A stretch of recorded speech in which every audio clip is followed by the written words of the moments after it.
Olá, queridos, a paz de Cristo, saudações do crente docente, que Deus abençoe a sua casa, a sua vida, e que esta aula aqui seja mais uma fonte para te ajudar no exercício do seu ministério, para que ao final de tudo o nome do Senhor seja glorificado. Desde já, solicito a você que ainda não se inscreveu no canal do Crente Docente, faça isso, @Crente Docente no YouTube e também no Instagram. Vá lá, se inscreva, siga a página, também se inscreva no Facebook do Crente Docente.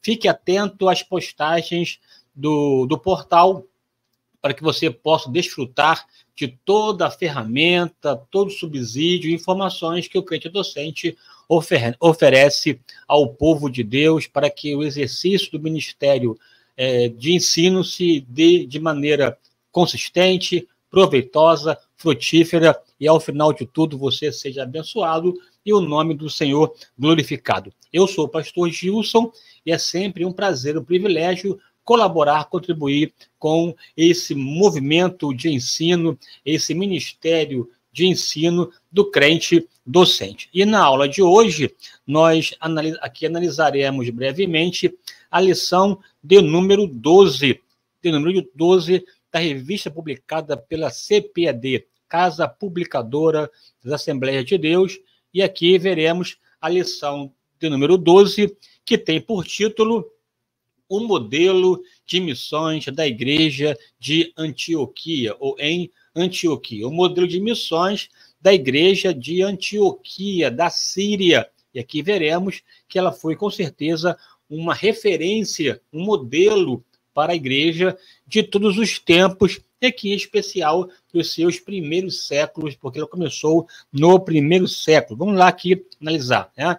Aqui vale ressaltar que a leitura bíblica em classe da revista encontra-se em Atos, capítulo 11, versículos 19 ao 26, e também Atos, capítulo 13, versículo 1 ao 5. Depois, mais à frente, aqui voltarei para poder pensar nesses textos de modo mais pontual, porque os dois textos são essenciais para que conhecemos um pouco sobre a igreja que estava em Antioquia. O texto áureo encontra-se em Atos 13, versículo 2, diz assim: E servindo eles ao Senhor e jejuando, disse o Espírito Santo: Apartai-me a Barnabé e a Saulo para a obra a que os tenho chamado. Repetindo aqui: e jejuando eles ao Senhor, e servindo eles ao Senhor, e jejuando, disse o Espírito Santo: Apartai-me a Barnabé e a Saulo para a obra as que eu tenho chamado. Um texto forte, importante, que ressalta algumas marcas dessa igreja.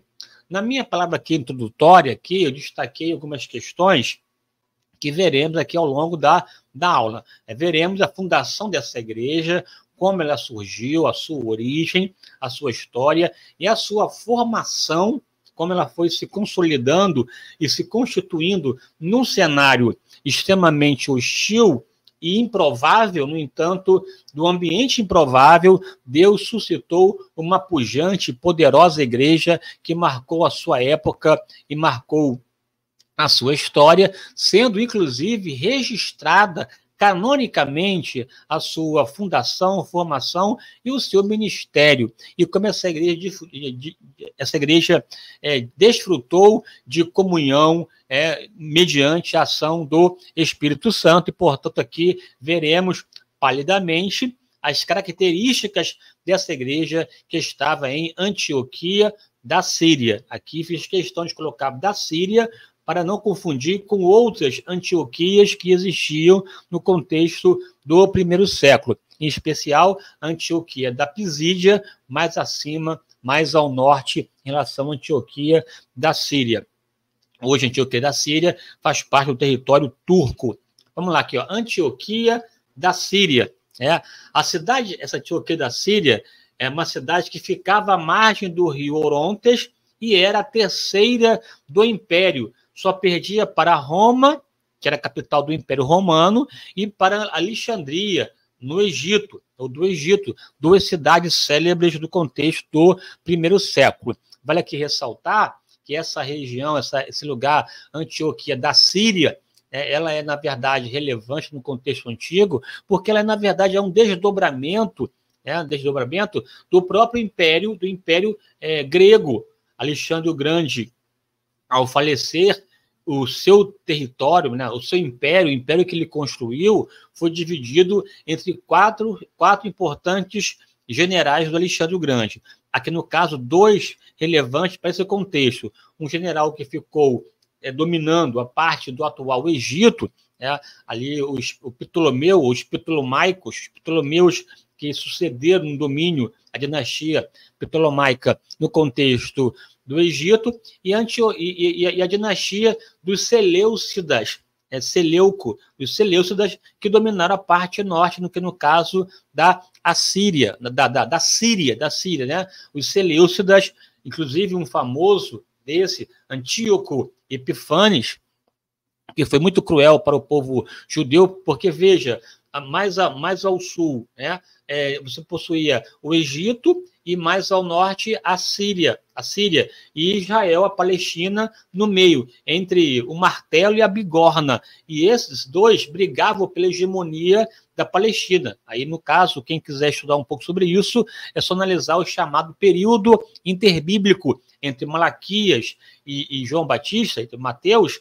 Você tem essa parte de 400 anos que nos mostra um pouco sobre o dilema aí, voltando, atrelado à ocupação, digamos assim, gentílica do território palestínico, e tem enquanto preponderante tanto a parte do norte, a parte da Antioquia, né, assim, os Seleucidas, e a parte mais ao sul, que se referindo aqui, no caso, à dominação do Egito. Quando um crescia, avançava, e vice-versa. Portanto, aqui esse corredor sírio-palestiniano sempre em dilema, em embate, né? E dessas questões, tanto dos Ptolomeus quanto dos Seleucidas, 2 regiões importantes, a própria Antioquia da Síria e Alexandria no Egito. Ambas, tanto no Egito como na Síria, uma influência notadamente da cultura grega. Aqui é importante falar isso, né? Cultura grega, porque formou mentalidades que chamamos de helenistas, né? O helenismo, a cultura grega difundida nessa região. Portanto, tanto no Egito, Alexandria, bem como em Antioquia, se formou uma comunidade até de judeus também, mas judeus com mentalidade grega, que de alguma forma se opunha à mentalidade de judeus hebreus ou judeus ortodoxos que viviam na Palestina. Inclusive, no primeiro século, você terá um grande embate entre os judeus gregos e judeus hebreus, porque os judeus hebreus não olhavam com os bons olhos a influência grega nesses judeus helenistas. Você pode perceber, inclusive, que no primeiro século, na primeira metade do primeiro século, houve uma tentativa de restringir, melhor dizendo, a igreja somente aos judeus hebreus, e não abrir a porta para o gentil, nem tampouco para o judeu helenista. É bem verdade que o judeu helenista fez parte do primeiro momento. Você pode encontrar, inclusive, esses conflitos em Atos 6, quando, do servir à mesa, os judeus gregos, os judeus helenistas, os judeus com a mentalidade de influência grega, eram desprezados, as suas viúvas eram desprezadas, e para sanar o problema, escolheu-se, portanto, diáconos, e boa parte dos diáconos com esse viés mais grego por conta dos seus próprios nomes, mostrando já um dilema. O primeiro não-judeu que entrou na igreja foi Cornélio, Atos 10, que sobre ele e a sua casa caiu o Espírito Santo, o Espírito Santo, e em Atos 11, Pedro teve que se explicar à igreja, aos apóstolos que estavam em Jerusalém. Portanto, assim, já esse embate. Aí que você tem já o ministério do apóstolo Paulo, que então começa a difundir e abrir para os gentios. E quem vai ser a plataforma difusora, promovedora do evangelho para além fronteira, digamos assim, para além do muro do ambiente judaico foi a igreja de Antioquia da Síria. Essa igreja, de fato, acabou sendo uma plataforma para difundir o evangelho a toda criatura. Então, veja que essa igreja em Antioquia que surgiu, né, acabou sendo uma igreja mais aberta, uma igreja mais, digamos assim, plural, mais cosmopolitana, com uma mentalidade mais gentílica e, portanto, mais aberta para elevar ou difundir, né, espalhar a mensagem central do evangelho a toda criatura, portanto, rompendo com essa parede do primeiro momento do judaísmo. Aqui vale ressaltar que a igreja cristã primitiva do primeiro século, ela foi primeiramente perseguida pelos próprios judeus, né? Tanto a sinagoga e o templo, o sinédrio, instituições que fomentaram a perseguição sobre essa igreja apostólica. Então, verdade que você tem Atos 8, por conta da perseguição, uma dispersão. E a dispersão provocada pela perseguição foi um canal que Deus usou para que o evangelho fosse propagado, propalado, difundido, e seguindo, de fato, aquele padrão clássico de Atos 1:8, em que estabelece essas etapas de crescimento para a igreja, tanto Jerusalém, Judeia, Samaria e até os confins da terra. Se a igreja quisesse ficar, Deus mandou perseguição, então teve que sair. Ao sair, pregando. Ao pregar, essa igreja perseguida, ela acabou atingindo a questão da própria Samaria com Felipe, e muitos irmãos que estiveram, inclusive, lá no dia de Pentecostes, também saíram e pregaram o evangelho, e que atingiu, inclusive, a cidade mais ao norte, chamada Antioquia da Síria. Então, perceba aqui a expansão, eu vou mostrar para você daqui a pouco no mapa. A cidade de Antioquia da Síria era tão pujante, tão poderosa, que lá há a estimativa de que, na época do primeiro século, era habitada por quase 500 mil pessoas. Não é à toa que ela é chamada, foi chamada de Antioquia a Bela, Antioquia a Rainha do Oriente, porque ela passou a ser, na verdade, uma porta de entrada para a Ásia, a segunda capital do cristianismo. A primeira, no primeiro momento, Jerusalém, e depois com a preponderância da própria Antioquia. Aqui vale ressaltar aqui rapidamente que, no contexto histórico da igreja, 5 grandes episcopados, patriarcados, surgiram, né? O primeiro em Jerusalém, o segundo em Antioquia da Síria, o terceiro em Alexandria do Egito, o quarto na própria Roma, que era a capital do Império, e o quinto em Constantinopla, já no IV século, quando Constantino assumiu o Império Romano.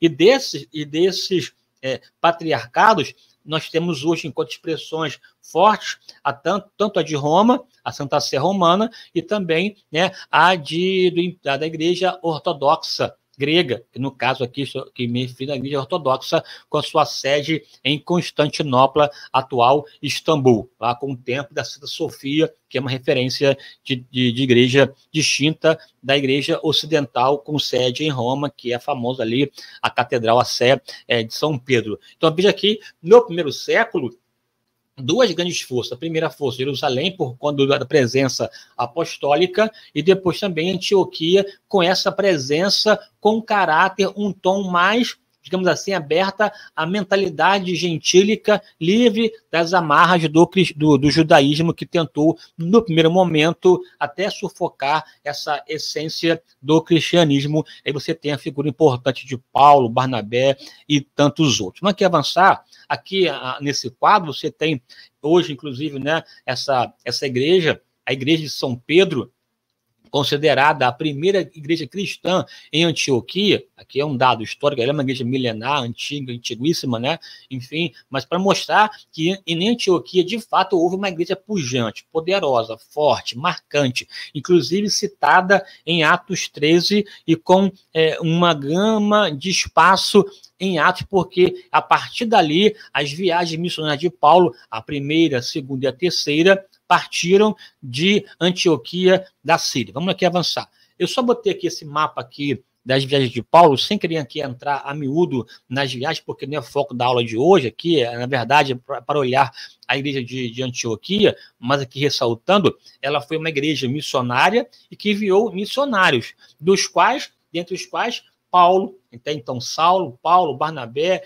e depois Silas, eles partiram da plataforma de Antioquia, uma igreja de missionários, uma igreja missionária, uma igreja que queria levar o evangelho a toda criatura. Então você tem aqui no mapa, veja no mapa, essa relação, essa questão vinculada à Antioquia, aqui, ó, Antioquia da Síria, você tem aqui a Palestina, né, aqui mais ao sul, nós temos aqui, na verdade, Jerusalém, e mais ao norte, ali a Síria, Antioquia, e Seleucia seria o porto no qual eles passaram na primeira viagem missionária por Chipre, essa ilha de Chipre, Salamina, Pafos, que toda a parte de Chipre, e aqui inclusive de Chipre, quem era daqui? O próprio Barnabé, que foi uma liderança em Antioquia da Síria, ele enquanto chipriota, portanto, um judeu da diáspora e possivelmente com a mentalidade mais grega,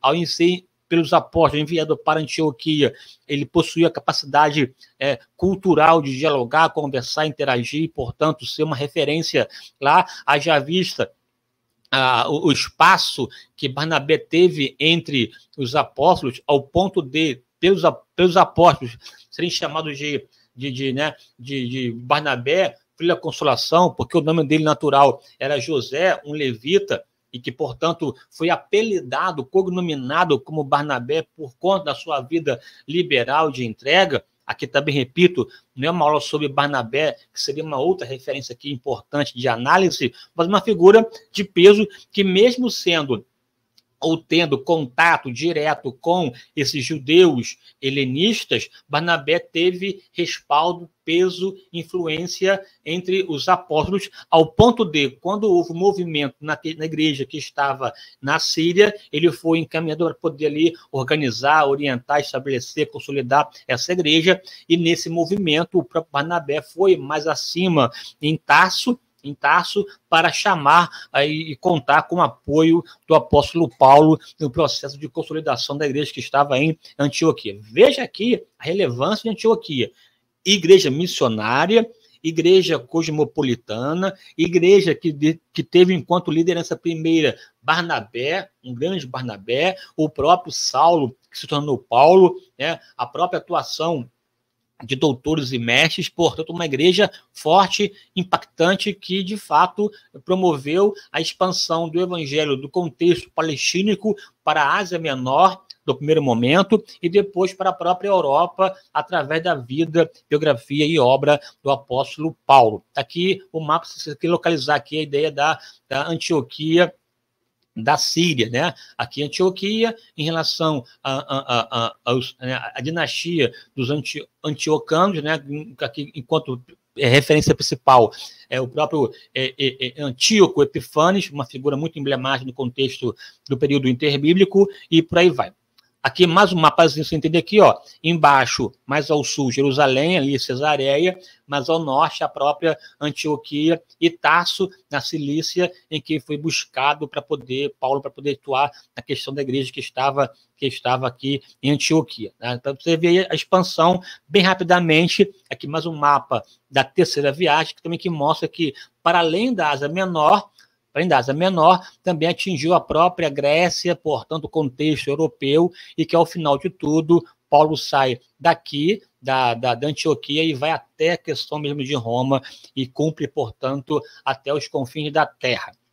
Aqui, para pensar pontualmente na igreja, a fundação da igreja em Antioquia da Síria, ela é resultado também da perseguição. Bem verdade que Atos 2...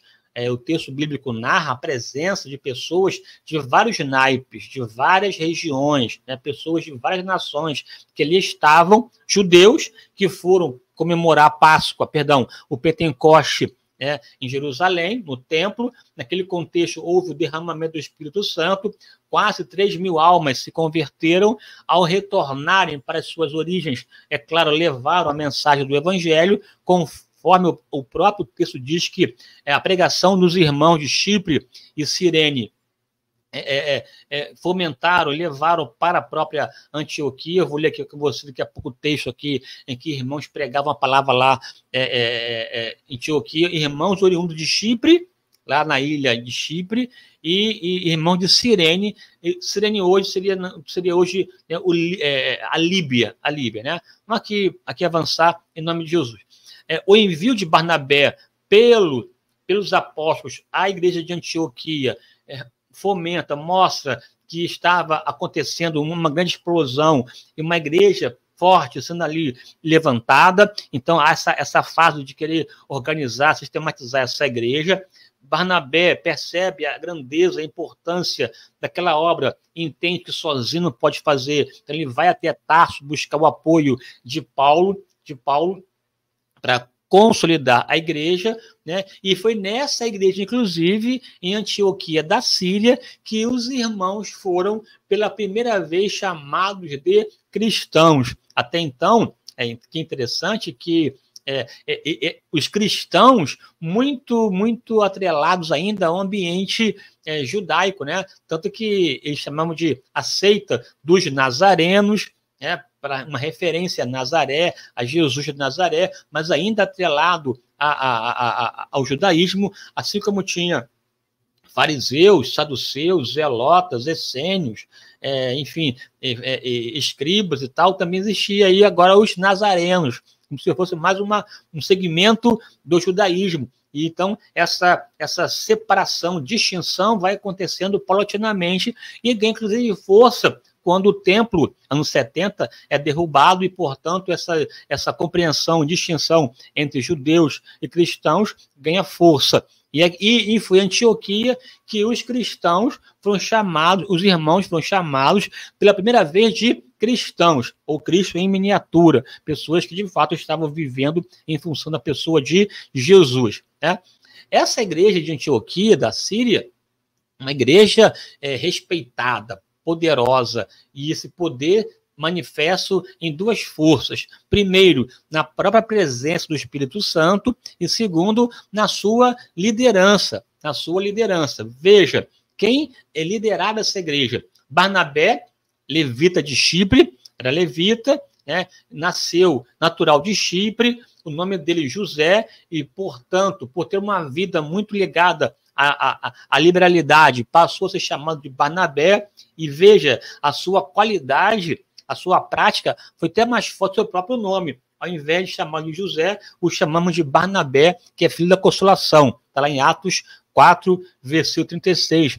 Simão, o Níger, né, aí nigeriano, Simão, no caso, que tem a ver com né, a sua origem mais africana. Então, perceba que já esse aspecto aqui de N etnias presente no contexto da liderança da igreja, e você aqui encontra, portanto, pessoas da África com influência, que vale aqui ressaltar que Alexandria, no Egito, faz parte da África, tá? Egito é na África, norte da África, e ao longo dos primeiros séculos da igreja, muitos teólogos surgiram da África, africanos, e, portanto, com uma força decisória e apostólica muito forte no contexto do primeiro, segundo e terceiro século da igreja.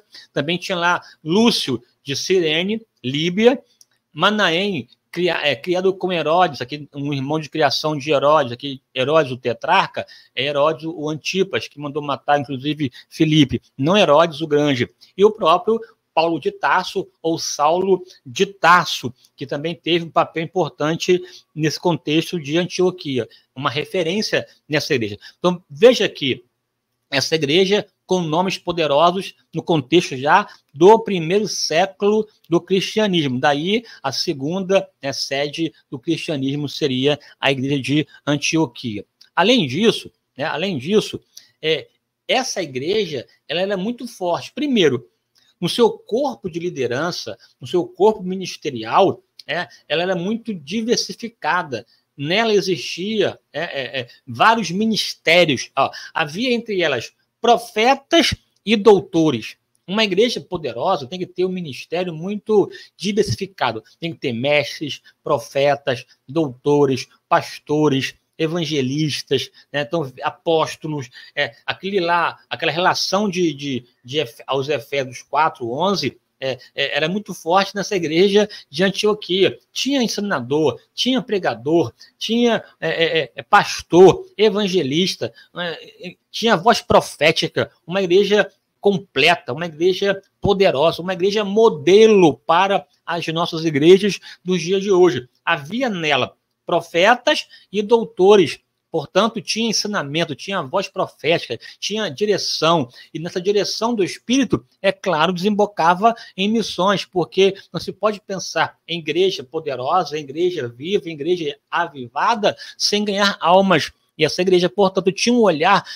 expansionista, um olhar evangelístico, um olhar missiológico, de cumprir Atos 1:8, ou, de repente, cumprir Marcos 16:15, ide por todo mundo e pregar o evangelho a toda criatura, ou, de repente, cumprir Mateus, capítulo 28, ide às nações, batizando-as em nome do Pai, do Filho e do Espírito Santo, e ensinando a guardar o que tenham dito, ou seja, uma igreja não com um olhar pontual, não com um olhar regional, não com um olhar de bairro, mas um olhar mundial, um olhar católico, um olhar universal, um olhar global, um olhar multidirecional. Portanto, uma igreja que tem a visão de Deus e não a visão do homem. E além de ser uma igreja com um ministério diversificado, essa igreja também servia ao Senhor com alegria. Veja, uma igreja que pregava, um ministério diversificado, mas uma igreja que usava o ministério para servir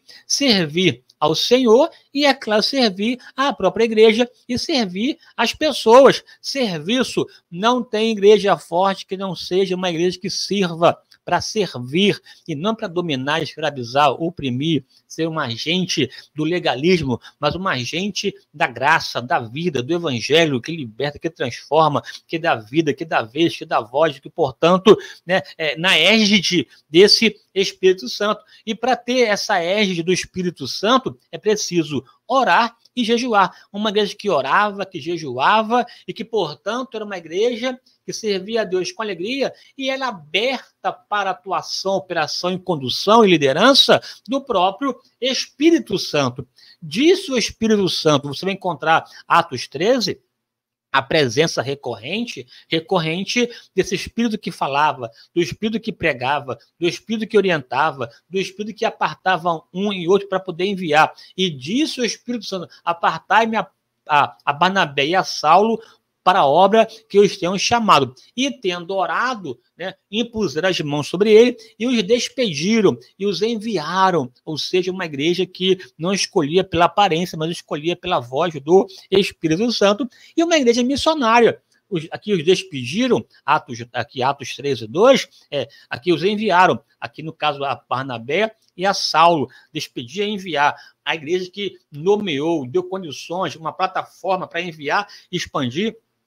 Você vai ver em Atos 13, 14 e 15 em diante, essa expansão da igreja, enquanto plataforma de envio, a própria igreja de Antioquia, uma igreja basicamente de judeus helenistas, que já estava dialogando com os judeus gregos, com os judeus hebreus. Mas veja, Deus faz assim, essa igreja cristã, não é uma igreja judaica, é uma igreja formada por judeus e não judeus, é uma igreja universal. O próprio concílio de Nicéia, século IV, já estabelece 4 marcas dessa igreja. Essa igreja tem que ser uma igreja una, uma igreja santa, uma igreja católica universal e uma igreja apostólica, com autoridade apostólica. Portanto, esses 4 pilares marcando essa essencialidade da igreja expansionista que está aqui enquanto voz profética para poder pregar a palavra de Deus. Aqui na conclusão, botei essa questão para fechar, mas antes de ler a conclusão, eu quero ler com você o próprio texto bíblico básico da lição, que tem a ver exatamente com essa estrutura dessa igreja. Está na sua tela aí, Atos capítulo 11, a partir do versículo de número 19, eu quero ler com você esse texto aqui e depois ler aqui a conclusão, para você sentir a história dessa igreja. Essa leitura aqui tem a ver um resumo muito forte da própria aula de hoje. Veja aqui, Atos 11, 19. E os que foram dispersos por conta da perseguição que sucedeu por causa de Estevão, caminharam, até Fenícia, a parte norte, Fenícia, Chipre, mas no contexto indo para a Ásia Menor, Chipre, e Antioquia, não anunciando a ninguém a palavra, senão somente aos judeus. Veja aqui, primeiro, a preocupação de estar entre os judeus. E havia entre eles alguns varões de Chipre e de Cirene, os quais, entrando em Antioquia da Síria, falaram aos gregos, aqui judeus gregos, anunciando o Senhor Jesus. E a mão do Senhor era com eles. E grande número creu e se converteu ao Senhor. E chegou a fama dessas coisas lá em Jerusalém, aos ouvidos da igreja que estava em Jerusalém, porque na dispersão todos saíram, mas os 12 ficaram, ou melhor, os apóstolos ficaram. E enviaram, portanto, Barnabé até Antioquia, o qual Barnabé, quando chegou lá, viu a graça de Deus, e ao ver, chorou, e ao ver, entristeceu-se, não, ao ver, se alegrou e exortou a todos que, com firmeza de coração, permanecessem no Senhor, porque esse Barnabé era homem de bem, cheio do Espírito Santo e de fé, e muita gente se uniu ao Senhor, e partiu Barnabé para Tarso, buscar apoio, a buscar Saulo, e achando, o conduziu para Antioquia. E sucedeu que todo um ano se reuniram naquela igreja e ensinaram muita gente. Em Antioquia foram os discípulos, pela primeira vez chamados cristãos. Que relato aqui de Lucas, forte e poderoso sobre a igreja que estava em Antioquia. Atos 13, aqui já citado, vou só ler para você entender que não foi fruto de invenção, mas do próprio texto. Atos 13, versículo 1. Na igreja que estava em Antioquia, da Síria, havia alguns profetas e doutores. Não é somente um, havia alguns profetas e doutores, a saber, Barnabé e Simeão, chamado Níger, Lúcio, Cirineu, Manaém, que fora criado por Herodes, o tetrarca, e o próprio Saulo. Uma igreja que estava aberta, tinha pessoas de vários naipes e de várias origens. E serviam eles ao Senhor e jejuando, disse o Espírito Santo. Igreja, meu irmão e minha irmã, tem que ter sensibilidade, abertura, para que o Espírito possa falar, orientar e conduzir, porque senão essa igreja não será mais igreja, será um ajuntamento, uma aglomeração, um grupo social. O que faz a igreja ser igreja é a presença poderosa do Espírito Santo. E servindo eles ao Senhor e jejuando, disse o Espírito Santo: apartai-me, ou separa, a Barnabé e a Saulo para a obra que eu os tenho chamado. Quem chama, comissiona e envia é o Espírito Santo, o agente da Trindade que atua na atual dispensação, a dispensação do Espírito. Que coisa maravilhosa. Então, jejuando e orando, e pondo sobre eles as mãos, ou seja, a autoridade, os despediram. E assim estes, enviados pelo Espírito Santo, desceram a Seleucia e dali navegaram para Chipre. E chegados a Salamina, anunciavam a palavra de Deus nas sinagogas dos judeus e tinham também a João como cooperador, que é João Marcos. Aqui perceba, portanto, essa igreja pujante e poderosa. De sorte que nessa manhã aqui, melhor, nesse momento aqui, nessa hora aqui, nessa aula, você tem que entender que Atos tem enquanto escopo, enquanto padrão, essa igreja é missionária. Portanto, o coração do livro está aqui, Atos 1:8. Mas recebereis poder, virtude do Espírito Santo, que há de vir sobre vós, e ser-me-eis testemunhas, tanto Jerusalém, Judeia, Samaria e até aos confins da terra. Que você seja essa pessoa, enquanto igreja, que que deseja servir a Deus com alegria, servir a igreja na expansão do evangelho, guiado, orientado pela pessoa poderosa do Espírito Santo. A igreja na Antioquia da Síria foi, de fato, uma igreja referência, que você tem muito a aprender com ela. Portanto, estude, analise e cresça, e que essa aula sirva de inspiração para você ampliar os seus conhecimentos, para você crescer na presença do Senhor. Aqui fica a minha gratidão ao crente docente pela oportunidade de participar desse projeto, e que a voz do crente docente seja ecoada nos 4 cantos da terra, em nome do Senhor Jesus. Um forte abraço, fique na paz e até a próxima.